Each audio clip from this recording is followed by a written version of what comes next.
Hey there guys, and welcome back to the channel. So, in this episode of Review Flicks, we're going to be breaking down the box office results of the Memorial Day weekend. Apparently, it was the worst Memorial Day weekend for movies in the last 30 years, which is absolutely insane. But it looks like the Garfield movie has outpaced Furiosa, which is really not good to hear for fans of that movie. But anyway, let's break down this news and see what's going on with these two movies and what happened over that Memorial Day weekend box office. So, this comes to us from comicflicknews.com. This article is titled, "The Garfield Movie Surpasses Furiosa and Mad Max Saga at the Box Office." My mind is absolutely blown with this story. The fact that this small animated Garfield movie that got really bad Rotten Tomatoes score could overtake Furiosa, which was an absolute action epic movie. It was so good and it was such a great movie. But the fact that Garfield is outpacing it at the box office is all kinds of mind-boggling.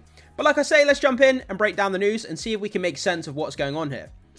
So, Furiosa and Mad Max Saga hit theatres this weekend, but is struggling to outpace the Garfield movie during a challenging Memorial Day weekend for exhibitions. So, Furiosa and Mad Max Saga hasn't exactly raced away from the Garfield movie at the North American box office this long Memorial Day weekend. According to Deadline, both films are in a dead heat, each grossing 31 million over the 4 days and 25 million over the 3 days. So they were pretty much exactly even when it came to that long Memorial Day opening weekend. Obviously the 4 days and then we have the 3 days. So they made 31 million over the 4 days and 25 million over the 3-day weekend, over that Memorial Day weekend. So they were kind of dead neck and neck, which is kind of crazy still. I would have thought Furiosa would be smashing the Garfield movie to pieces. But it seems that there's a lot of fans of the animated Garfield still around. So, yeah, I mean, all the more credit to it. I mean, if Garfield can do great at the box office, then, you know, I celebrate that with people who love the movie. But I would have thought Furiosa would have beaten Garfield any day of the week. But apparently I was wrong. So, by taking a look at the graphic below, we can get a look at the most up-to-date box office totals for each film. So, let's take a look at the actual worldwide box office haul for each of these movies and see what they're up to so far. So, if we look here, we got Furiosa. So, domestically, it's made 32 million. Internationally, it's made 32.8 million. And a worldwide total of 64.8 million. And then we go over to Garfield here. Domestically, it made 31 million. Internationally, it made 66.3 million.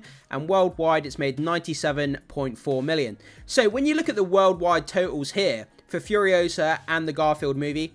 So Furiosa is at 64.8 million, whereas Garfield's at 97.4, which is absolutely insane.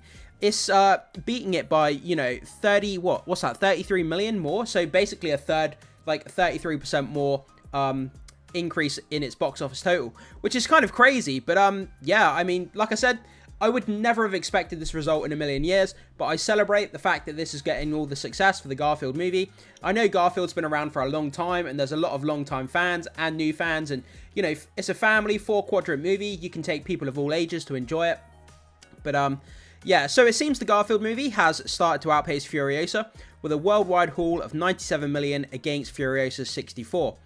So critics haven't been kind to the Garfield movie, though, as evidenced by the 38% score on Rotten Tomatoes. In contrast, Furiosa is certified fresh with an impressive 90%. So yeah, if we take a look at this graphic here, guys, as you can see for Furiosa, across the board, 90% tomato meter and a 90% audience score. So an even 90% across critics and audience, that's a fantastic score.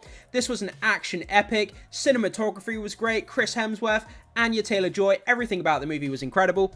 Then we have the Garfield movie, 38% tomato meter and an 81% audience score. So the audience are still really enjoying it, but not so much for the critics. A lot of people were saying it's a Garfield movie, but he feels out of place. It doesn't feel like a Garfield kind of story, or he feels like Garfield has been plucked out of his own story, and it's kind of a an out of character kind of story, if that makes sense. But yeah, the fact that it's got 38 and Furiosa's got 90 speaks volumes, and it doesn't translate to box office apparently. So there we go. So unfortunately, regardless of who wins, theatres seem to be losing. This is the lowest opening Memorial Day weekend in 29 years. Wow, that's insane. 29 years, the lowest opening. Since Casper debuted with a mere 22 million in 1995. Casper the Friendly Ghost. I remember watching that movie when I was a kid, man. It was all kinds of cringe, that movie. Now that I think about it. But at the time, it was so fun being a kid watching that movie. But yeah, so the worst Memorial Day in 30 years. That's crazy. So, where did things go wrong? According to the trade sources, Warner Bros. Discovery waited too long to start hyping Furiosa, with the final marketing push not beginning until late May. Others suggest that Anya Taylor-Joy isn't the box office draw that Charlize Theron was for Mad Max Fury Road in 2015. That could well be the case, absolutely. However, this criticism seems unfair considering Chris Hemsworth is also starring. Well, I mean, we have to think of it like this. Furiosa is a prequel to a Mad Max movie, and it doesn't have the 2 stars. It doesn't have Charlize Theron, and it doesn't have Tom Hardy. So we have 2 different actors, and it's a prequel. And you have to remember, Mad Max Fury Road, it wasn't this huge juggernaut box office movie that everybody thinks it is. That movie is beloved and it's a masterpiece in my opinion, but it didn't do amazingly well at the box office. It failed to make 400 million, and I believe that Black Adam, everyone says that Black Adam, the DC movie, was a failure, but I believe that Black Adam actually made more money at the box office than what Fury Road did. So just keep that in perspective, guys. That kind of shows you how low Fury Road was. So Fury Road was low anyway, and now this movie comes out, which is a prequel with 2 new actors, and it goes on to make less money. So I guess this is to be expected to some degree, but it's a shame because I want more of these Mad Max movies, and I'm sure a lot of you guys do, because it was absolutely incredible. So as for the Garfield movie struggles, the negative reviews likely play a role. While parents with excited children might not care, other moviegoers probably take note of the poor reception. Yeah, like myself, it kind of put me off from seeing the movie. And yeah, I mean, I take reviews into account quite a lot when I go and watch movies, because obviously going to watch movies these days is not cheap. So I would rather wait for reviews to come out and then decide where to spend my hard-earned money when a movie comes out, because like I say, it's not cheap. So we have the CinemaScores here for each movie as well. So the grade is in. Furiosa, a Mad Max score. Scores a B-. Did you see the film in theaters? Scores a B-. It says B-, but it's got a B+ here. It must have been a typo. So the grade is in. It looks like Furiosa here has a B+ cinema score. So for those of you who may not know, a cinema score, it's a score that is taken, it's basically a poll that is given to audience members when they come out of the theater, and people get to score the movie in person. I believe it's not something that's done online, it's actually done in person. They collect the kind of scores from audiences as they leave the movie. So it has a B+. Then we go down to the Garfield movie. It debuts with a B+ as well. I can't believe, like, I'm literally at a loss here as to how the Garfield movie can score the same score as Furiosa. Furiosa, in my opinion, is, I wouldn't say it's a masterpiece, but it's close to being one. The cinematography, the action, the acting, everything about it's incredible. And then we have this kind of little children's animated kind of Garfield movie that's a bit silly, a bit over the top, and it somehow scored the same cinema score. I don't understand that whatsoever.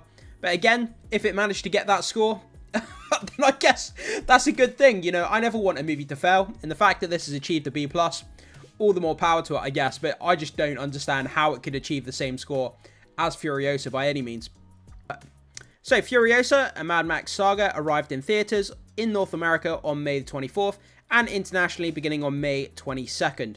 So yeah, there we go, guys. So that's kind of a breakdown of what happened over the Memorial Day weekend, and kind of looking at the Rotten Tomatoes, critics, audience score, and the cinema scores as well. Both achieving a B+, which, again, just breaks my brain. I don't know how that happened. Furiosa, 90% across the board on Rotten Tomatoes, whereas Garfield got a 38 tomato meter and 81% audience score. And, you know, Garfield's got 97 million, whereas Furiosa's got 64. Again, so it looks like Garfield is quite a lot outpacing Furiosa at this point, which is kind of crazy. So guys, jump into the comment section. Let me know what you think about this. What do you think about this being the worst Memorial weekend in the last 30 years? What do you think the reason for that is? And what do you think about this breakdown of the kind of the critics, audience, and the box office for these two movies? Did you expect this result? Did you expect Garfield to be outpacing the Furiosa movie to this degree? Whatever your thoughts are, can't wait to hear them, guys. Make sure you hit that like and subscribe for more videos, and I will see you in the next one.